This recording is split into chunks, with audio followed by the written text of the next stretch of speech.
Greetings, folks, and welcome to today's show. As of the election in August, we have a new sheriff, and I'm pleased to say he's agreed to join us today, and we'll talk. We'll see how things are going, and that is, of course, Sheriff Chad Partin. And Sheriff Partin, thanks for taking time to join us, and you're probably having a good time over there, huh? You've been on the job a couple of months. Basically, how do you feel things are going? Well, we're very busy. We're making strides every day and making changes in our department, and a lot of folks may not be accustomed to the changes that I'm making, but we're working through it, and it just takes one day at a time. I tell folks that we take one step at a time. And everybody's not really anxious for things to change, are they? Well, not when you're accustomed to different things, but we're trying to make changes in a way that folks can work with. Okay. All right. Well, we'll find out some more about those and see how things are going with the sheriff, and he's probably changed emphasis a little bit, so we'll look at that. So let's take a short commercial break, folks, and we'll begin to look at things.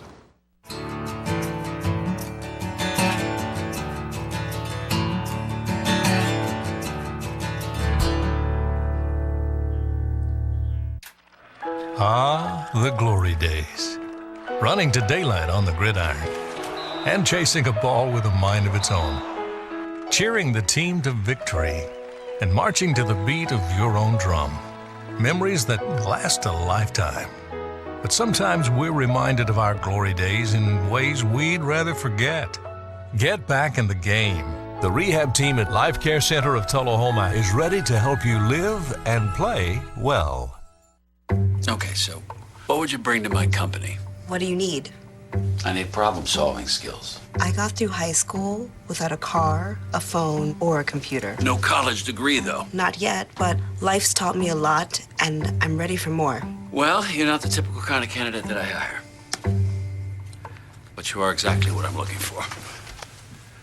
Your company could be missing out on the candidates it needs most. Learn how to find a great pool of untapped talent at gradsoflife.org.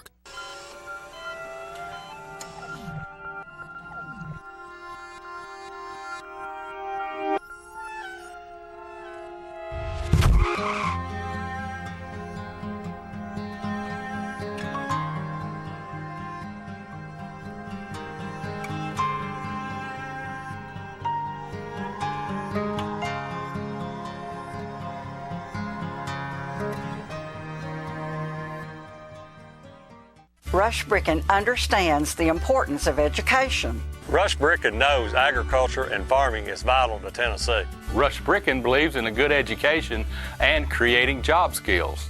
On November 6th, you have a choice for your Tennessee State Representative. I'll represent your conservative values in Nashville. 40 years in business. I'm picking Bricken. 20 years on the county commission. We're picking Bricken. Vote Rush Bricken November 6th to the Tennessee State House of Representatives.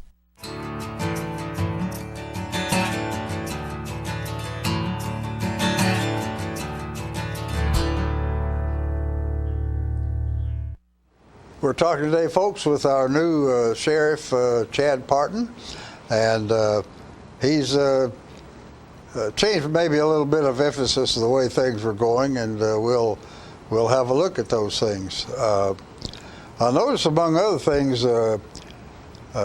Chad, you have hired 8 or 9 resource officers for the schools.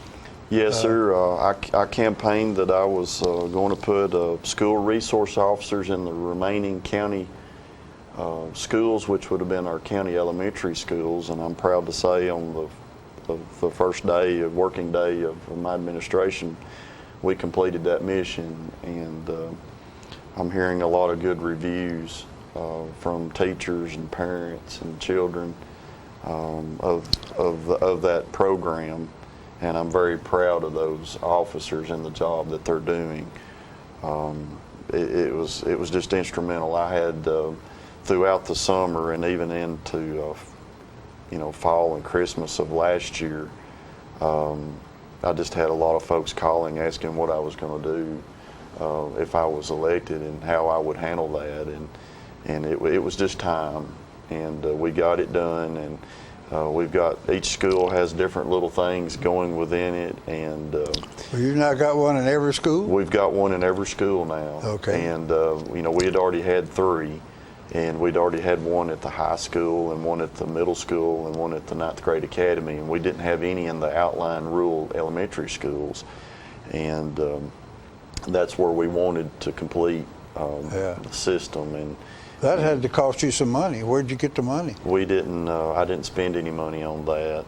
Oh, you didn't? No, sir. Well, somebody must pay them. Well, the county's paying them. It was positions that was already within the department. The budget? Yes, sir. And when we consolidated positions within the administration, that freed up the positions to put the deputies in the schools, and so we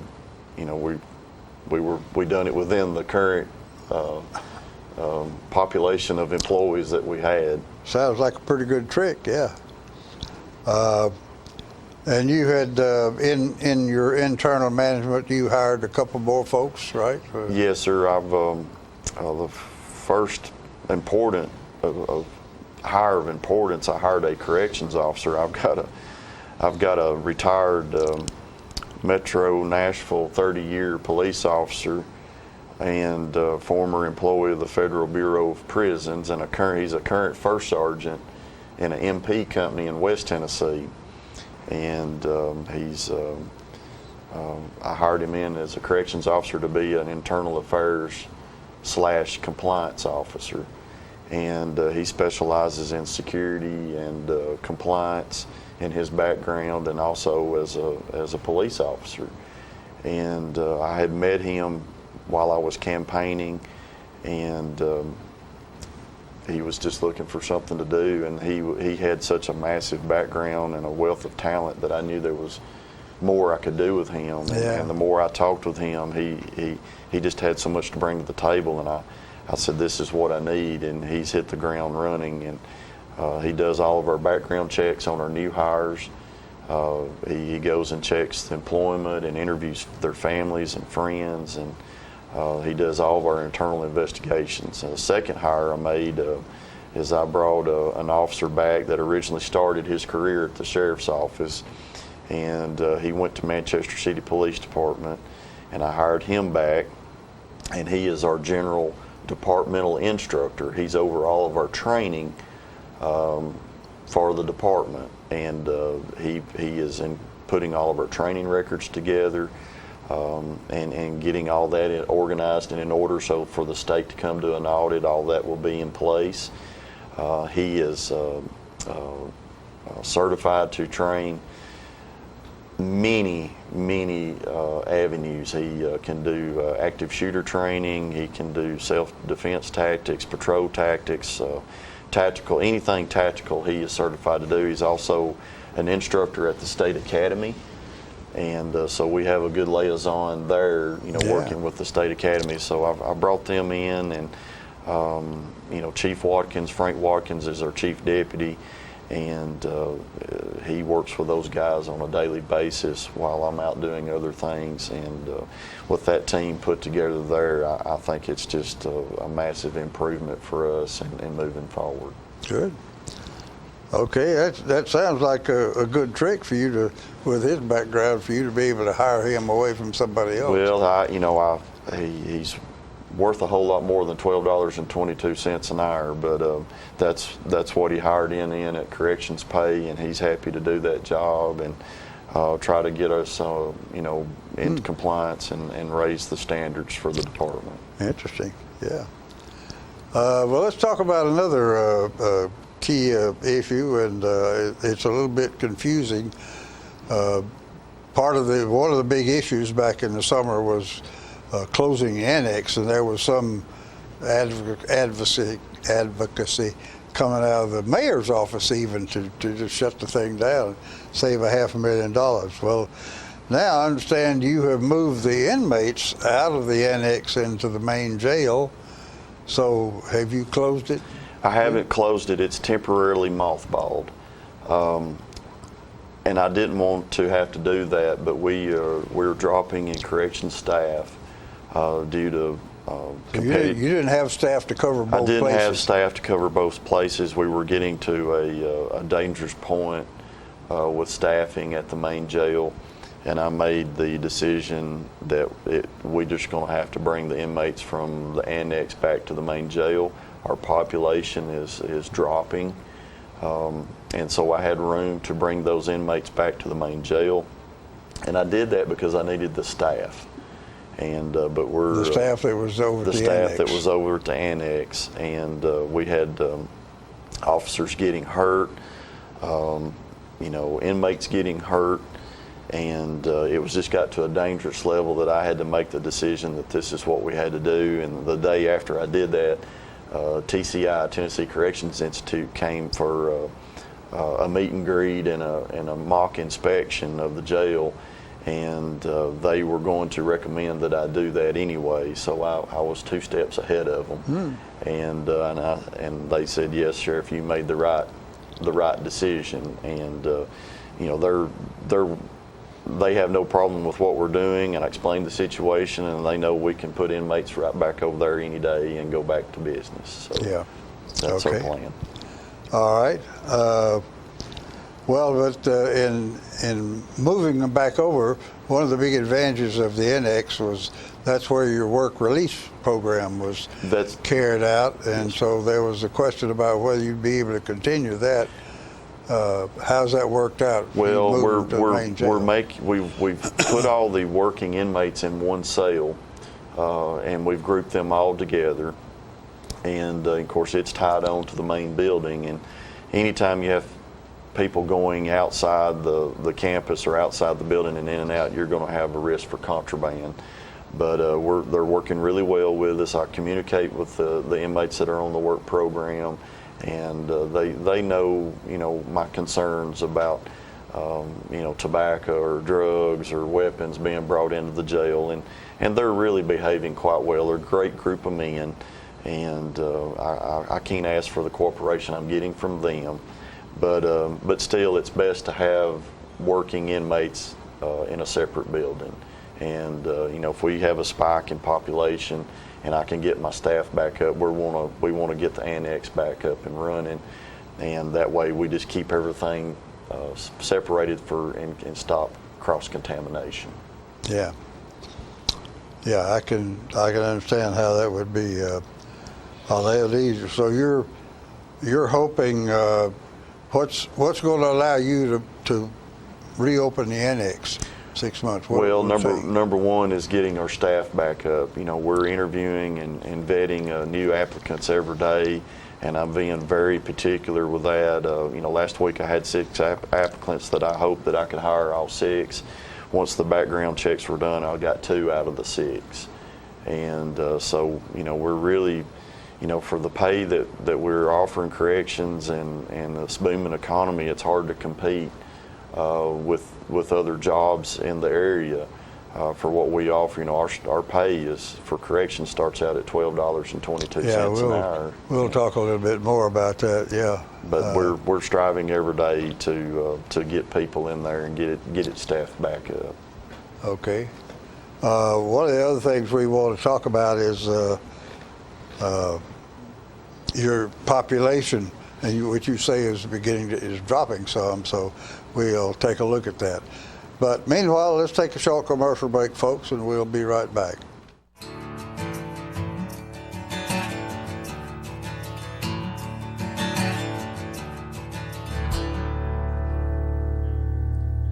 Russell Barnett Hometown Auto Rental has proudly served your auto rental for over 30 years. Check out this huge selection to choose from. Small car, mid-size car, full-size car, crossover vehicle, SUV, minivan, pickup trucks, 12 and 15 passenger vans. Whether big or small, Russell Barnett Hometown Auto Rental has them all. Stop by our 2 locations to serve you, Tullahoma and in Winchester. And remember, my question is, why rent anywhere else? I'm Mike Winton, your candidate for state representative. I'm not a politician. I'm your neighbor. I grew up on a farm in Pelham. I don't have lofty goals for some type of title. I just see ways that I can help. Tell me how we can work together to make our community better. I'm not concerned whether we're red or blue. I want us to be red, white, and blue. Vote Mike Winton, state representative, on November the 6th. I'm just one of us for all of us. Paid for by the candidate. It's time for every family and business in Tullahoma to go green and recycle. Tullahoma Public Works makes it simple and easy to recycle. Just place your recyclable materials, paper, plastic, aluminum, and cardboard beside your garbage container on the same day your garbage is picked up. Your recycled materials don't have to be in a fancy container. Recycling is not only the right thing to do, it makes sense. Recycling pays. Paying to bury our garbage costs each of us. Please do your part. Let's go green, Tullahoma, and recycle. When your family suffers the loss of a loved one, the caring and compassionate staff at Tullahoma Funeral Home and Coffee County Funeral Chapel are standing by to assist you in every way possible. We are proud to support local industry and offer only Batesville caskets. Many funeral homes don't own or operate a crematory. We utilize the only crematory in Coffee County. Your loved one never leaves Coffee County. We can accommodate any need and any budget. Consider our complete pre-need service to remove this burden from your family during their time of grief. Lock in today's low costs and protect from inflation. Tullahoma Funeral Home and Coffee County Funeral Chapel. Our family caring for your family.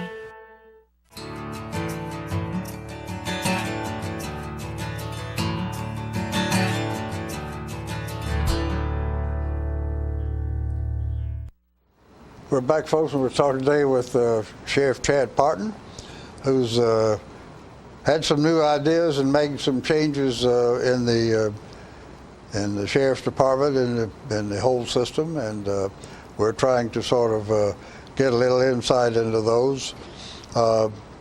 One comment which I didn't understand that was in some of the information I saw was that you were working with the courthouse folks to decide who needed to be there. I didn't exactly understand that. What do you mean, who needed to be there? For what? Well, each individual person has a unique case. No one defendant or client or inmate has the same problems as the next person. So each case file has to be looked at, and by doing that, it allows the district attorney general, the defending attorney, or the judge or a probation officer know where they're at in the system. And sometimes when you have as many people or as many inmates as we've had, you get lost in the system, and your file may get pushed back. And so what we've done is tried to bring those files forward, keep them pushed firmly against the courts, so that those folks don't get lost in the population, and they're in court. We get them to court. We make sure that the system knows where they're at in the jail, and brings their case to light, and it's dealt with, and they're sentenced or given time served, and that helps move them along through the process and get them back out the door. Well, this sounds like it's part of your situation which you've had in the past with a lot of inmates in the jail who were there for misdemeanors who really shouldn't have been there because they wound up in circuit court instead of. They can end up in different courts, and there's a lot of inmates that are charged with misdemeanor charges and felony charges, so they're having to be dealt with in both courts. Sure. And generally they compile those. Generally the misdemeanor charges will get blended into the felony charge because that's the higher court, and then the circuit courts handle that. But there's times that things can get confusing with them, and into what court system that they need to be dealt with in, and where they need to get their time. We have a lot of pretrial, what we call pretrial misdemeanors in our jail. Basically as of today, I have 163 inmates in our county jail that are pretrial misdemeanor inmates. Yeah. And that has shot up tremendously. We had been averaging about 120 to 130. Shot up since when? Since I've taken office 60 days really? ago. And that, and those levels spike. They go up and down, up and down. But pretrial misdemeanors are people that are in jail that can't make bond, or they're there on probation violations or some type of misdemeanor violation, and that is those are inmates that we want to push along through the system, either make bond, get out of jail, or get sentenced so that they can get to doing their time and not just be sitting around waiting to go to court. And those are the ones that we want to keep pushing forward so that every person has a right to a speedy trial. Now I can't provide the trial. I just can get them to the trial. Yeah. And make the courts aware. Hey, don't forget about little Johnny out here. He needs, we need to get him before the judge today. And so those are the things that we really have to stay on top of. Let's see if we can give everybody a little understanding of that. The way the system is meant to work, misdemeanors go into the general session. Yes, sir. Is that what I call general session court? And that's a sort of an informal court, and they can handle things immediately right then and dispose of them, and that's the end of that. If they don't, the problem you've been having is that a lot of them have wound up being assigned to the circuit court, which equals a trial, really, a trial by jury a lot of times. It can, and we don't, the system doesn't want misdemeanors in circuit court if at all possible. They need to be dealt with in the lower courts. Right. The circuit courts are dealing, they're formed for felony cases. Felonies, right? Yes, sir. And we don't, we can get into a quagmire in the lower courts because of the numbers.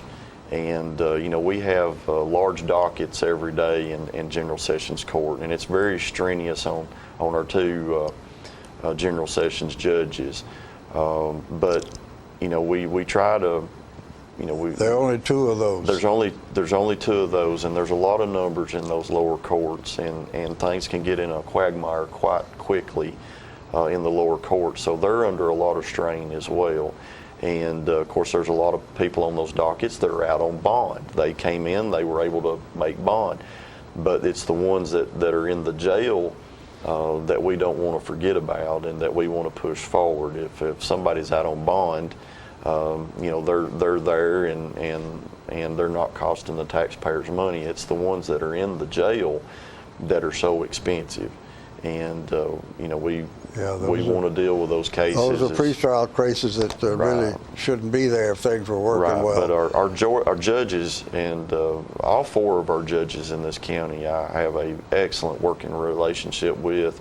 They're fine people. Is it two in general session? Two in general sessions and two in circuit, and we will communicate, and they're doing everything they can to help us, and we both understand both of our problems. Yeah. And we just have a lot of customers. Yeah, and you've got, what did you say, you got 160 or so now? 163 today as we speak, pre-trial. In the jail, though, pre-trial, it really hopefully shouldn't be there.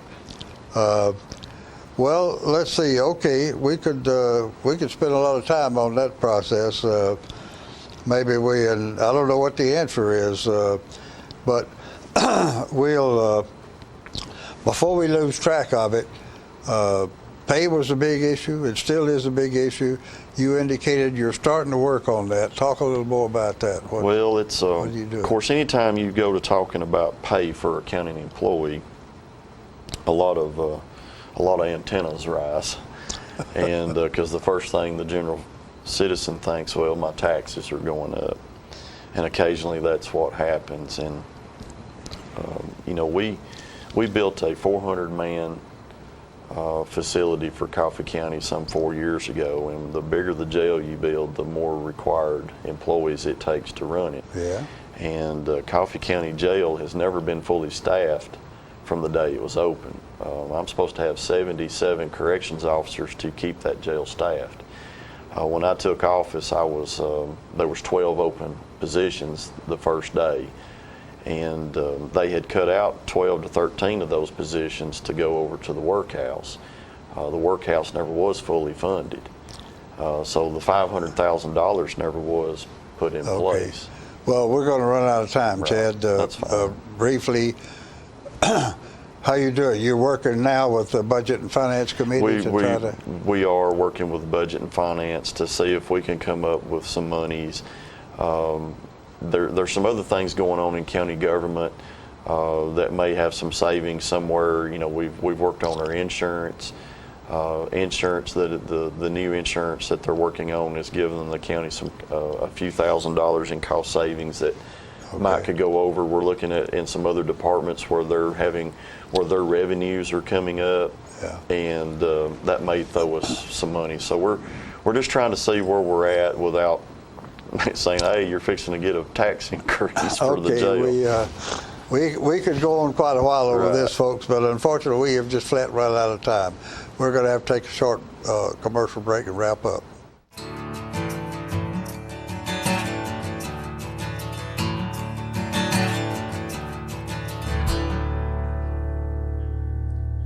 It's football time in Tennessee, and nobody tackles the competition like the Russell Barnett Automotive family. With 6 locations to serve you, certified collision center, over 1,000 new and pre-owned vehicles to choose from at russellbarnett.com, hometown auto rental, limited lifetime powertrain warranty on certain units, certified pre-owned units.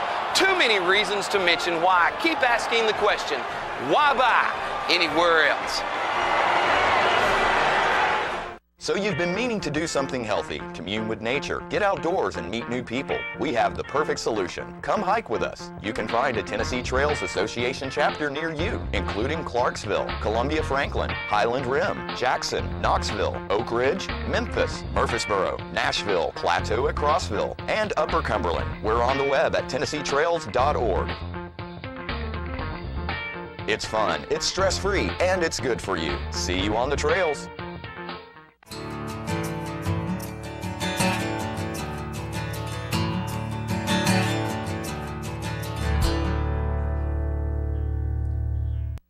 We've been talking today with new Sheriff Chad Partin, folks, and he's had a lot of things he's been looking at and trying to fix, and we could go on for quite a while. Chad, is there something you'd like to say directly to the folks? You got a little message to the general population? Our population is going down, and we're working on that every day. And Tom, I appreciate you inviting me down here to talk on these matters. And I would like to thank the citizens and the voters of Coffee County for putting their faith in me to do this job, and I ask that they be patient with us, and we're making a lot of changes, and I promise you it's for the better. I'm a taxpayer too, and I don't want to lose no more money out of my pocket, but please keep my staff in your thoughts, and they have a very hard job. You would never know what they go through on a daily basis, so thank you. Very good. Well, Sheriff Partin, thanks for taking time to join us and share your views, and thank you folks for inviting us into your parlor, and we will see you next time.